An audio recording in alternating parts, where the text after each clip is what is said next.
Lingaraj Sen, chairman and founder DST group of institutions. Basically हम first part में discussion किए थे कि what is paramedical science and why paramedical science. अभी जो सेकंड पार्ट है इसमें हम डिस्कशन करेंगे टाइप्स ऑफ पैरामेडिकल साइंस की ड्यूरेशन के हिसाब से हमने इसको 4 भागों में विभक्त किए हैं। एक है टेक्नीशियन, जिनकी ड्यूरेशन जो है 6 से 1 महीने 1 साल के अंदर है, 6 महीने से 1 साल के अंदर है। और दूसरे कैटेगरी जो है वो डिप्लोमा है, जिसका ड्यूरेशन है 2 साल का।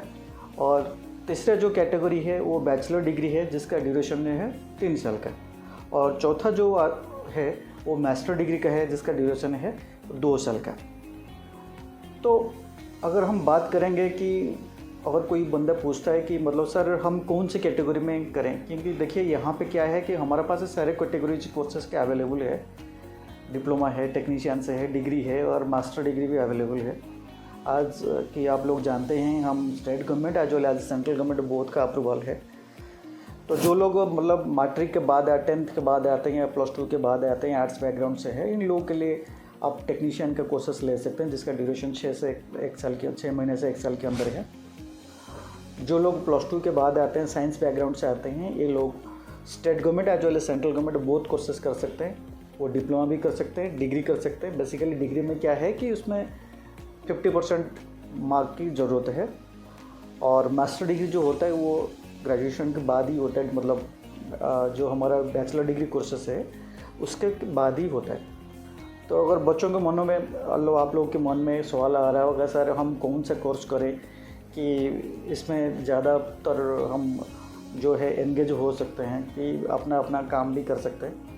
मेरे हिसाब से कि देखा जाए तो मतलब सारे कोर्सेज जो है हमने ऐसे इस तरह से डिज़ाइन किया हुआ है। हमने जो कोर्सेज आपने लेके के रखा हुआ है, जो उड़ीसा का मार्केट मतलब इंडिया के अंदर देखा जाए, वेस्ट बंगाल, छत्तीसगढ़, ये सारे अगर स्टेट को देखें तो जो हमारे इंडिया के अंदर ज़्यादा ज़रूरत है उस कोर्सेज़ को हमने ज़्यादा प्रायोरिटी दी है।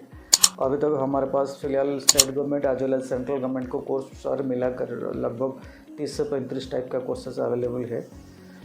तो बैचलर डिग्री की अगर मैं बात करूं तो आप चाहे वो bachelor in medical laboratory technician कर सकते हैं, बैचलर इन रेडियोलॉजी टेक्नीशियन कर सकते हैं, डायलिसिस टेक्नीशियन कर सकते हैं या ओटी टेक्नीशियन कर सकते हैं। डिप्लोमा में आप DMLT, DMRT या नर्सिंग कर वो अवेलेबल है। अगर आप लोग मेरे को पूछेंगे कि सर हम बहुत सारा कोर्सेस है कि बहुत सारा कॉलेजेस है, तो हम वो सारे कॉलेज छोड़ के तो आपके पास क्यों आए? जाहिर सी बात है आपका मन में ये सवाल आ रहा होगा। तो अगर इंफ्रास्ट्रक्चर देखिए, बंदा कहीं पे भी पढ़ सकता है, कुछ भी कर सकता है।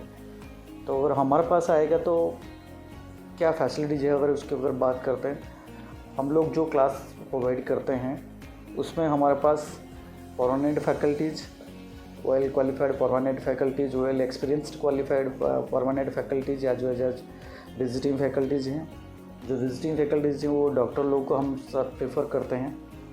और हमारे पास जो लैब है वो ऑयल इक्विप्ड लैब है। जो भी आप कोर्स करते हैं उसमें सारे इक्विपमेंट्स वगैरह टेक्निकली जो आपको जानना ज़रूरी है वो सारे सब कुछ है उसमें।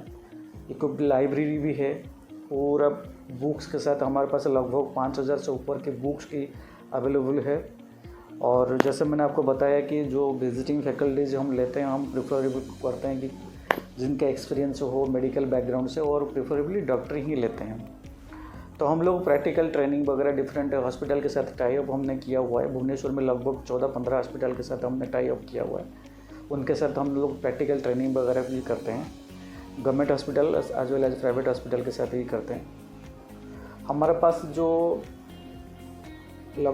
पढ़ाई होता है उसको छोड़ के हम लोग प्रैक्टिकल ट्रेनिंग को, थ्योरी को अलावा हम लोग प्रैक्टिकल ट्रेनिंग को एम्फेसिस देते हैं। साथ साथ जैसे कोई भी बंदा अगर कहीं हॉस्पिटल में जाए, उसको जितने भी आउट नॉलेज की ज़रूरत है उसको हम केस स्टडी के हिसाब से भी डिस्कशन करते हैं। पूरा 6 महीने से 1 साल की इनको इंटर्नशिप ट्रेनिंग भी देते हैं डिफरेंट हॉस्पिटल के अंदर। बच्चों को पर्सनालिटी ग्रोथ के लिए हमने GD, PI ये सब कुछ वगैरह भी करते हैं, मॉक टेस्ट वगैरह भी करते हैं। जैसे साल में पूजा, पिकनिक, स्टडी टूर ये सब वगैरह होता है, वो सब भी हम लोग करते हैं। जो लोग SC/ST बैकग्राउंड से बिलोंग करते हैं उनको स्टाइपेंड की सुविधा हैं। और जो लोग फाइनेंशियली बैकवर्ड है, मतलब SC/ST कैटेगरी में नहीं आते हैं, हमारे तरफ से उनको भी कुछ कॉलेज की तरफ से स्टाइपेंड वगैरह भी प्रोवाइड करते हैं।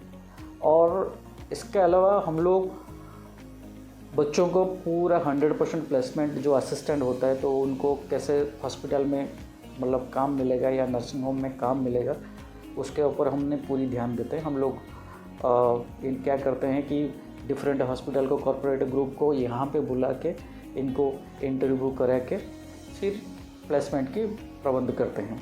तो ये हमारे पास अगर आते हैं तो ये सब कुछ फ़ायदा है। और क्या कोर्सेस है, क्या प्राइस है, ये सब के लिए जानने के लिए हम लोग नीचे हमारा बोर्ड लाइन दे रहे हैं, जैसे 7381035450 से लेके 455 तक है। आप किसी भी नंबर पे आप कॉल कर सकते हैं, उसमें जानकारी ले सकते हैं। डिटेल्स जानकारी के लिए मैं ये बोलूँगा कि आप लोग एक बार ऑफिस विज़िट करिए, कॉलेज विज़िट करिए।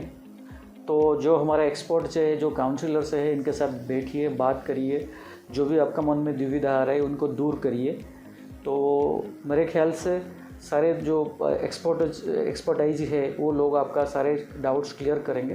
तो क्या होगा कि आपको एक डिसीज़न लेने में आपको एक मदद मिलेगा, तो आप सही डिसीज़न ले पाओगे। आपके एक जो बच्चों का, जो स्टूडेंट्स का एक उज्जवलमय भविष्य आप क्रिएट कर सकते हो इसके थ्रू। अंत में ये इतना कहना चाहता हूँ कि अगर कोई भी आप कोर्सेस कर रहे हैं या 10th या +2 के बाद, एक बार इसके बारे में ज़रूर सोचिए। इस कोर्सेस में क्या है कि आप बेकार नहीं बैठोगे, चाहे आप जॉब करो या सेल्फ एम्प्लॉयमेंट भी हो सकते हो।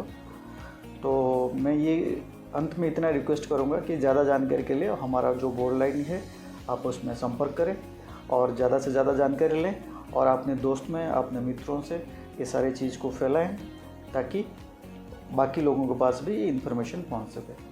तो थैंक यू फॉर वॉचिंग मी। धन्यवाद।